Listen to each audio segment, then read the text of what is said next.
நம்ம முக்கவாசி படங்கள்ல எங்களை ஒஸ்டா தான் காட்டியிருப்பாங்க, ஒரு கேலி பொருளை தான் காட்டியிருப்பாங்க. நாங்க உணர்வுல நாங்க திருநங்கை திருநம்பி. இப்ப ஒருத்தவங்க பேசினாங்க, இவங்க உணர்வுல திருநம்பி, நாங்க உணர்வுல திருநங்கை. காதலுக்காக இப்ப இவங்களை மாத்த சொன்னீங்கன்னா மாற மாட்டாங்க. இப்ப இவர் வந்து நான் வந்து கேன்னு சொல்லிட்டா கெயின் அவங்க சட்டம் சொல்லிதான் ஆகணும். இல்ல அவரை நான் முன்னாடி நிக்க வச்சு 4 கேள்வி கேட்பேன் கிடையவே கிடையாது. முன்னாடி பெண்ணா இருந்த போது நிறைய அடிமைத்தனத்தை நான் அனுபவிச்சிருக்கேன். இப்போ வந்து எனக்கு ஒரு புது பிறப்பு எனக்கு கிடைச்சிருக்கு, புது பிறவி கிடைச்சிருக்கு. இன்னைக்கு இருக்கிற சுச்சுவேஷன்ல நிறைய ஜெண்டர் வந்து அவனுக்கு இயற்கை கொடுக்காமையே மாறின பிள்ளைங்க நிறைய பேர் இருக்காங்க. அதை தெரிஞ்சுக்கிட்டு நம்ம திருநங்கைகளை அடிச்சு துரத்தி இருக்காங்க. ஒரு அமைப்பு இருக்கு, அது வந்து இப்ப திருநங்கைகளே நிறைய எதிர்க்கிறாங்க. அவங்க என்ன பண்றாங்கன்னா, பெண் ஆணும் மேரேஜ் பண்ணிக்கலாம்னு சொல்றாங்க, பெண்ணும் மேரேஜ் பண்ணிக்கலாம்னு சொல்றாங்க. அந்த இதுல இருந்து நீங்க வந்து திருநங்கைகள் எல்லாம் வந்து தனியா வரணும், அந்த அமைப்பு அதுக்கு எதிராக ஒரு திருநங்கை எல்லாம் ஒரு கூட்டமைப்பு பண்றாங்க. இது எப்படி பாக்குறீங்க? எல்லோருக்குமே வணக்கம்.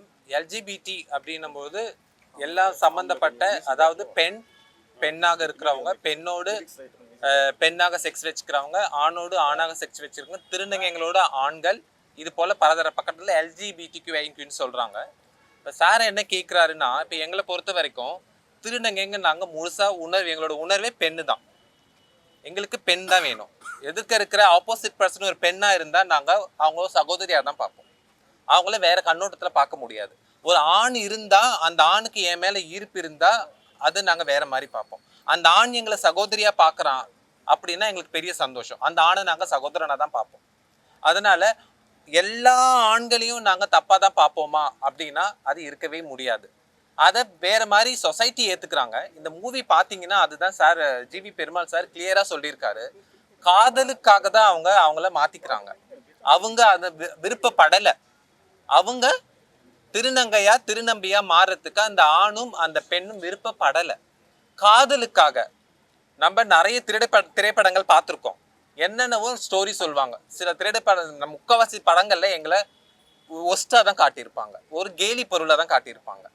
கரெக்டுங்களா? அப்படி நான் என்னை பொறுத்தவரைக்கும் நான் எல்லா படத்தையும் வெறுக்கிறேன். திருநங்கைகளை கேலியா காட்டியிருக்கிற எல்லா படத்தையும் என்னை கேட்டிங்கன்னா நான் வெறுப்பேன். ஆனா மக்கள் எப்படி ஏத்துப்பாங்கன்னா அது ஒரு சந்தோஷமா ஏத்துப்பாங்க. அதை சந்தோஷமா நீங்க எல்லாமே ரசிப்பீங்க. ஆனா இந்த படத்தை நாங்க பெருமையா பாக்குறோம். அதை நீங்க நிறைய சர்ச்சைக்குரிய பேச்சா பேசுறீங்க, நாங்க ரொம்ப பெருமையா பாக்குறோம். ஏன்னா காதலுக்காக அந்த உணர்வை ரொம்ப பெருமையா சார் காட்டியிருக்காரு. ஆனா அதே மூவில கடைசியில நீங்க பண்றது தப்புன்றது ஒரு சட்டப்பூர்வமாவும் சொல்லிடுறாரு. அதாவது இயற்கையை இயற்கையாவே ஏத்துக்கணும். நாங்க இயற்கை. இப்ப என்ன வந்து காதலுக்காக நீ வந்து திருநங்கையா மாறுனா நான் மாற மாட்டேன். நான் திருநங்கையா மாறினதுக்கு அப்புறம் நீ என்ன காதலிக்கிறியா, அதை நான் ஏத்துப்பேன். அவ்வளவுதான். தட் இஸ் என்னோட இயற்கை. அவர் என்ன சொல்லிட்டாருன்னா கிளியரா சொல்லிட்டாரு. நல்ல படத்தை பாக்குறவங்க புரிஞ்சுக்கணும். நீங்க அதை கிளியரா எடுத்துட்டு போய் சொசைட்டிக்கு சேர்க்கணும். காதலுக்காக அவங்க சரீரத்தை தான் மாத்துறாங்க, மனசை மாத்தல. புரியுதுங்களா? நாங்க உணர்வுல நாங்க திருநங்கை திருநம்பி. இப்ப ஒருத்தவங்க பேசினாங்க, இவங்க உணர்வுல திருநம்பி, நாங்க உணர்வுல திருநங்கை. காதலுக்காக இப்ப இவங்களை மாத்த சொன்னீங்கன்னா மாற மாட்டாங்க. காதல் பலவிதம் மாறிடுது. ஒருத்தருக்கு 4 கேர்ள் ஃப்ரெண்ட் இருக்கு, ஒரு பெண்ணுக்கு 4 பாய் ஃப்ரெண்ட் இருக்கான். அதுதான் காதல் இப்ப இருக்கிற கட்டாயத்துல. அப்படின்னு பார்க்க போனீங்கன்னா அப்ப நாங்கெல்லாம் அப்போ அந்த சர்ஜரிலாம் அசால்ட்டா செஞ்சுட்டு போக முடியாது. சர்ஜரின்றது மறுவாழ்வு. அவங்க கிளியரா சொல்றாங்க, நீங்க செய்ய போறிய சர்ஜரி ரொம்ப கிரிட்டிக்கலான சர்ஜரிமா, இதெல்லாம் யோசிச்சு பண்ணுங்க. அப்பயும் அவங்களுக்கு அந்த சர்ஜரி பெருசா தெரியல, அவங்களோட காதல் தான் பெருசா தெரிஞ்சுது. இன்னைக்கு காலகட்டத்துல காதலுக்காக உயிரை கொடுப்பாங்க. எல்லாருக்குமே தெரியும். நிறைய மூவில பாத்தீங்கன்னா சூசைட் பண்ணிப்பாங்க. எதுக்கு சூசைட் பண்ணீங்கன்னா பேரண்ட்ஸ் ஏத்துக்கல, அதுதான். ஆனா இவங்க என்ன பண்றாங்க, இறக்குறாங்க. உண்மையில அவங்க இறக்குறாங்க, ஆனா காதலுக்காக மறுபிறவி எடுக்கிறாங்க. அந்த பிறவியும் தப்புன்னு சொல்லி கிளியரா சட்டம் சொல்லிடுது. அதை அவங்க உணர்ந்துட்டு திருப்பி அவங்க மறு வாழ்க்கையை வளர்ந்துடுறாங்க. ஆனா அதுலயும் அவங்க பண்ண அந்த சிறிய தவறுனால அவங்களோட ஜென்ரேஷன், அவங்களுடைய குழந்தை தவறா பிறந்துடுச்சு. அதையும் அவரு கிளியரா சொசைட்டில சொல்லிட்டாரு. ஸோ செய்யக்கூடிய தவறு கிளியரா செய்யுங்க. இந்த மாதிரி யூடியூப்பை பார்த்துட்டு, இன்ஸ்டாகிராம் பார்த்துட்டு, வாட்ஸ்அப் பார்த்துட்டு அதுல கொடுக்குற மெசேஜஸ்லாம் எடுத்துக்காதீங்க.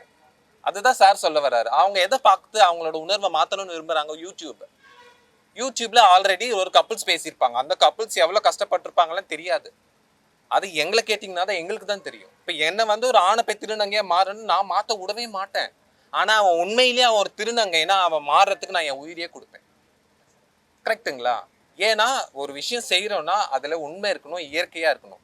இயற்கைக்கு புறம்பா நம்ம எது செஞ்சாலுமே அது அது லைஃப்பில் வராது. அதுதான் மூவியில் படத்தில் கிளியராக சொல்லிட்டாரு. அவங்க திருநம்பி திருநங்கையாக மாறினாலும் கடைசியில் அவங்க மூவியில் எப்படி காட்டுறாங்க? ஒரு அப்பா அம்மாவை தான் காட்டுறாங்க. அந்த ஆண் குழந்தை பெற்றுக்கிற மாதிரி காட்டல, அந்த திருநம்பி தான் குழந்தை பெற்றுக்கிற மாதிரி காட்டினாங்க. ஸோ அவளை ஒரு தாய், அந்த குழந்தைக்கு அப்பா யாரு? அந்த ஹீரோ தான். அப்போ படம் கிளியரா வந்திருக்கு, நம்ம பார்க்குற கண்ணோட்டத்தில் இருக்கு. புரியுதுங்களா? இல்ல நாங்க எதிர்க்கவே முடியாது இந்த படத்தை. நான் முன்னாடியே சொல்லிட்டேன். இல்ல LGBTQI நான் ஏற்கனவே சொல்லிட்டேன். சட்டம் தான் அதுக்கு பதில் சொல்லணும். ஒருத்தவங்க உணர்வு பூர்வமா அவங்க ஜெண்டர் இதுதான் சொல்லிட்டா சட்டம் அதுதான் சொல்லிடுச்சு. அதை எதிர்த்து பேசுறதுக்கு யாருமே ரைட்ஸ் இல்லைன்னு சொல்லிட்டாங்க. இப்போ LGBTQல இப்போ இவர் வந்து நான் வந்து கேன்னு சொல்லிட்டா கெயின் அவங்க சட்டம் சொல்லி தான் ஆகணும். இல்லை அவரை நான் முன்னாடி நிற்க வச்சு 4 கேள்வி கேட்பேன், கிடையவே கிடையாது. அவர் தனிப்பட்ட விதத்தில் அவர் ஒரு கேன்னு சொல்லிட்டா கெய் தான். ஸோ அந்த மாதிரி LGBTQI நாங்கள் எதிர்க்கவே முடியாது. புரியுதுங்களா? இப்போ எப்படி ஒரு ஊனமுற்றவர்களை எதிர்க்க முடியாதோ அந்த மாதிரி தான் நாங்கள் வந்து பை நேச்சர் பை பர்த்து நாங்கள் அவ்வளோதான். அதனால நாங்கள் வந்து ஒரு கேயை எதிர்க்கணுமா? இன்னும் அவனுக்கு விருப்பப்பட்ட வாழ்வு அவங்க வாழ்வா. ஒரு LGBT ஒரு பெண்ணை எதிர்க்கணும்னா ஆமா அவ்வளோதான். இவர் பேர் வந்து ஸ்ரீதீப். இவர் வந்து உண்மையிலே பெண்ணு, ஆனா இன்னைக்கு ஆனா மாறி வக்கீல், ஹைகோர்ட்ல வந்து வக்கீல் உத்தியோகம் பண்ணிட்டு இருக்காரு. பெண்ணா இருந்து ஆனா மாறியவர். இன்னைக்கு உங்களுக்கு லைவா என் படத்து மூலியமா இவர் உங்களுக்கு பேட்டி கொடுப்பாரு. வாங்க சார். அனைவருக்கும் வணக்கம். இது வந்து சார் ஜிவி பெருமாள் சார் ரொம்ப அற்புதமாக எடுத்திருக்காரு. அதாவது தமிழ்நாட்டிலேயே முதல் முறையாக இந்த மாதிரி ஒரு படம், சிறப்பான படம் எடுத்திருக்காரு. இது வந்து இவர் சமூக கண்ணோட்டத்தில் சொல்லியிருக்காரு. அதை நான் எந்த விதமான தப்புமே சொல்லலை. ஆனால் இயற்கையிலேயே நிறையா பெண்கள் வந்து மனதளவு ஆணாக ஃபீல் பண்ணுவாங்க. நான் வந்து பிறந்த போதே எனக்கு ஒரு 5-6 வயசும் போதே நான் வந்து நான் பெண் கிடையாது அப்படின்னு தோண ஆரம்பிச்சிடுச்சு. அது மாதிரி ட்ரெஸ்ஸிங் எல்லாமே வந்து ஆணாக தான் பண்ணுவேன். எங்கள் அப்பாவே என்னை பையனாக தான் வச்சு சொல்லி வளர்த்தாரு. அதாவது இதில் வந்து நான் தப்பாக சொல்லலை, சமூகத்துக்கு வேண்டிய மாதிரி அவர் எடுத்திருக்காரு. ஆனால் இயற்கையாகவே நிறையா வந்து பெண் வந்து, அதாவது கடவுளோட படைப்பு எல்லாரும் வந்து ஆண் மாதிரி மனது சில பெண்ணு கொடுத்துருக்காங்க, அது மாதிரி சில ஆணுக்கு பெண் மாதிரி மனது கொடுத்துருக்காங்க. அதாவது அது தப்புன்னு சொல்ல மாட்டேன். இப்போ என்ன மாதிரி கடவுளோட படைப்பு இதுவும் கிடையாது, இதுவும் வந்து கடவுளோட செயல் தானே இது. எனக்கு அந்த மாதிரி தோணி நான் ஆணாக வளர்ந்துருக்கேன்னா, ஸோ நான் கம்ஃபர்டபுளாக ஃபீல் பண்ணுறேன். முன்னாடி பெண்ணாக இருந்த போது நிறையா அடிமைத்தனத்தை நான் அனுபவிச்சிருக்கேன். இப்போ வந்து எனக்கு ஒரு புது பிறப்பு எனக்கு கிடச்சிருக்கு, புது பிறவி கிடச்சிருக்கு. இது வந்து அது சார் சொன்ன மாதிரி மெடிக்கல் நிறைய டிஃபிகல்ட்டிஸ் இருக்கும், சமூகத்துலேயும் நிறைய பிரச்சனைகள் இருக்கும். ஆனால் அந்த ஒரு பெண்ணாக இருந்து நம்ம தப்பான சரீரத்தில் நம்ம ட்ராப் ஆகிட்டோமே அப்படின்னு நினச்ச மனசு கஷ்டத்தை விட இது எவ்வளோ வேணால் பொறுத்துக்கலாம், எவ்வளோ சர்ஜரி வேணாலும் பொறுத்துக்கலாம். ஏன்னா எனக்கு பிடிச்ச உடம்பு எனக்கு கிடைக்கிறது. அதாவது சில இயற்கையாகவே கிடைக்காது, செயற்கையாக பண்ணலாம். இப்போ சயின்ஸ் அண்ட் டெக்னாலஜி நல்லா வளர்ந்துருக்கு இப்போ. ஸோ எங்களை மாதிரி இருக்கிறவங்க மனது ரீதியாக பாதிக்கப்பட்டவங்களுக்கு சயின்ஸோட உதவி, மெடிக்கல் டெக்னாலஜி உதவி நாடுறது தப்பே கிடையாது. அதே மாதிரி வந்து இப்போ சுப்ரீம் கோர்ட் என்ன சொல்லியிருக்குன்னா, ஒரு வந்து உறுப்பை வச்சு ஒருத்தர் ஆண் இல்லை பெண் அப்படின்னு முடிவு பண்ணக்கூடாது. மனது தான் முக்கியம். இதில் சின்ன வயசுலேருந்து எப்படி நம்ம ஃபீல் பண்ணுறோம், எப்படி நடந்துக்கிறோம், அந்த உணர்வு தான் முக்கியம். அதனால் அந்த உணர்ச்சி பூர்வமாக நான் வந்து ஆணாக மாறியிருக்கேன்.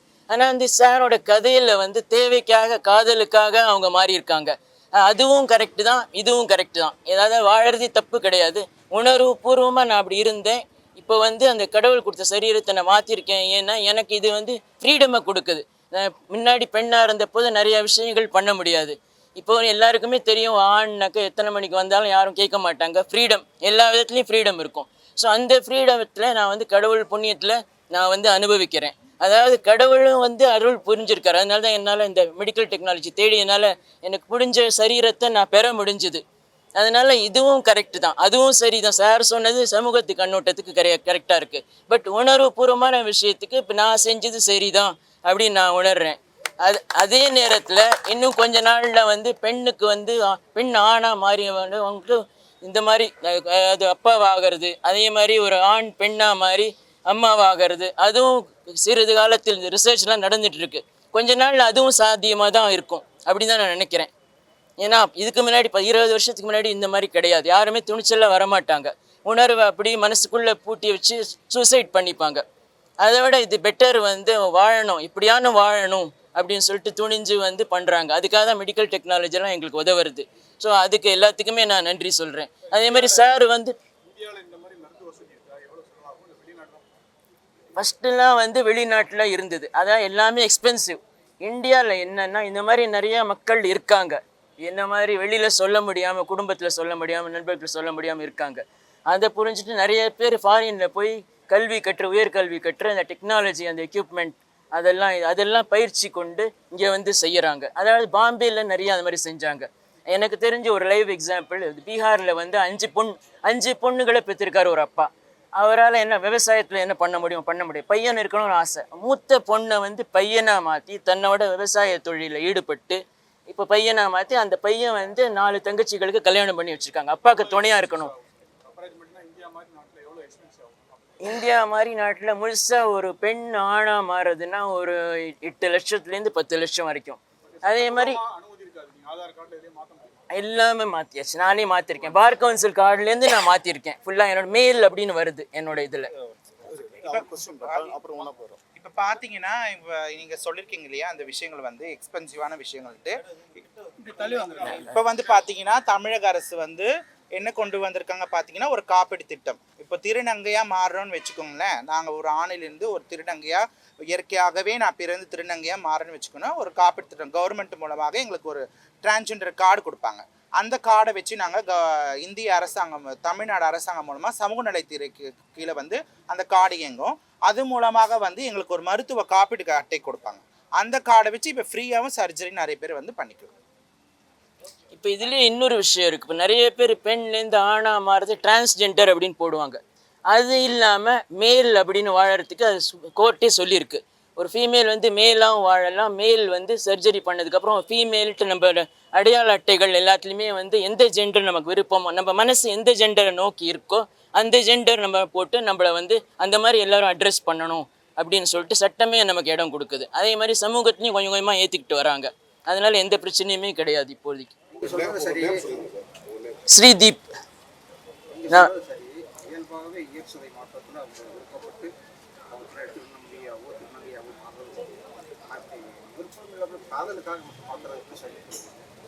அதாவது அவங்க 2 பேரும் விருப்பப்படுறாங்க சார். அதாவது ஒரு வாழ்க்கை வந்து ஒரு 18 வயசு ஆனதுக்கு எல்லாருக்கும் ஓட்டிங் ரைட்ஸ் இருக்குது. அப்படி இருக்கும்போது ஓட்டிங் ரைட்ஸ்னா ஒரு அதாவது உலகத்துல தலைவனை தேர்ந்தெடுக்கிறது இருக்கு. நம்ம சரீரம், நம்மளோட சரீரம் அது. காதலுக்காக தன்னுடைய சரீரத்தை எப்படி மாத்திருக்காங்கன்னு கேக்குறீங்க. அவங்க வந்து உயிருக்கு பயந்து ஐயா எவ்வளவு திரைக்கதை இருக்கு சார். காதலுக்காக நிறைய திரைக்கதைகள் நான் பிறப்புக்கு முன்னாடி இருந்து இன்றைய காலகட்டம் வரையும், இந்த லவ் டுடே வந்த வரையும் பாத்தீங்கன்னா காதலுக்காக ஒரு பேட்டர்ன் சொல்லியாச்சு. நான் சொல்லியிருக்கிற பேட்டர்ன் வந்து தன்னுடைய சரீரத்தை மாத்துறாங்க. மாற்றக்கூடாது என்பதுதான் என்னுடைய கடைசி முடிவு சொல்லியிருக்கிறது. சரிங்களா? வேற ஏதாவது கொஸ்டின் தான்?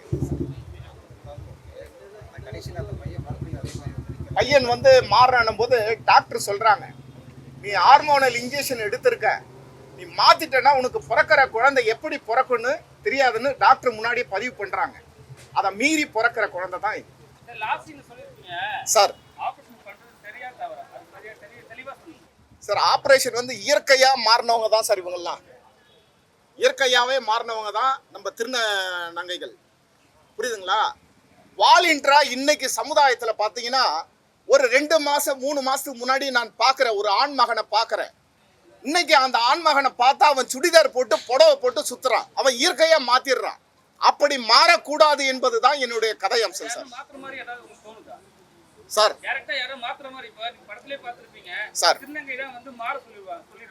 சார் இல்ல சார், இன்னைக்கு இருக்கிற யூத் வந்து உழைப்பு என்பது, நான் யாரையும் தப்பு சொல்ல, உழைப்பு என்பது கம்மி ஆயிடுச்சு. என்னைக்கு மொபைல் கையில வந்ததோ அவனுடைய உழைப்பு கம்மி ஆயிடுச்சு. இன்னைக்கு மொபைல் இருக்கிற இடத்துலயே அவனுக்கு எல்லா பொருளாதாரமும் எல்லாம் வந்து சேரணும்னு நினைக்கிறாங்க. அந்த இதுல இன்னைக்கு இருக்கிற சுச்சுவேஷன்ல நிறைய அவன் ஜெண்டர் வந்து அவனுக்கு இயற்கை கொடுக்காமையே மாறின பிள்ளைங்க நிறைய பேர் இருக்காங்க. அதை தெரிஞ்சுக்கிட்டு நம்ம திருநங்கைகள்லாம் அடிச்சு துரத்திருக்காங்க. அந்த வரலாறும் இருக்கு. ஸோ அதை மாறக்கூடாது என்பதுதான் என்னுடைய கருத்து சார்.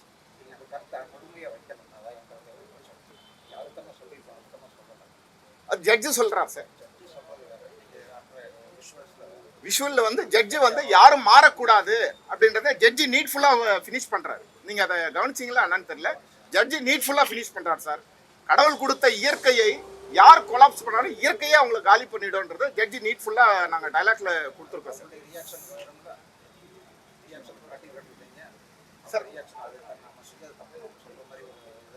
Sir right sir. இப்போ இவங்களை வந்து அந்த ஹீரோயினை வந்து நீங்க மாறிடணும் அப்படின்னு ரெக்வஸ்ட் பண்றாரு. அவங்க மாறிடுறாங்க. மாறினாலும் பேரண்ட்ஸுக்கு தன்னுடைய தாய் தகப்பனுக்கு இன்னைக்கு இருக்கிற காலகட்டத்தில் நிறைய துரோகங்கள் நடக்குது சார். நான் அதை தான் சொன்ன வந்தேன். 16 வயசு வரையும் தன் தாய் தகப்பன் நோய் நொடி இல்லாம தனக்கு தேவைப்பட்ட துணிமணிகள் எல்லாமே படிப்பிலிருந்து எல்லாமே கொடுக்குறாங்க. ஆனா அந்த தாய் தகப்பனுக்கு துரோகன்றது நிறைய நடக்குது சார். அந்த துரோகத்தின் கர்மா இருக்குல்ல சார், அந்த கர்மா தான் நான் எண்டு அந்த பயலுக்கு கொடுத்துருக்கேன் சார். இல்ல சார், விஷுவல்ல வந்து பார்க்கணும் சார். விஷுவல் பார்த்துட்டு அந்த கர்மா பேரண்ட்டுக்கு வந்து நான் என்ன கேட்டுக்கிறேன்னா, இன்னைக்கு இருக்கிற பேரண்ட் சரீரம் அந்த நம்ம குழந்தையா இருக்கும்போது அந்த பேரண்ட் இந்த குழந்தை சரீரத்தை பாதுகாத்து வளர்க்குது. தன்னுடைய பேரண்ட் பெருசாயிட்ட பிறகு வயசான பிறகு அந்த சரீரத்தை இந்த பிள்ளைங்க பாதுகாக்கணுன்றது தான் என்னுடைய வலிமையான கருத்து.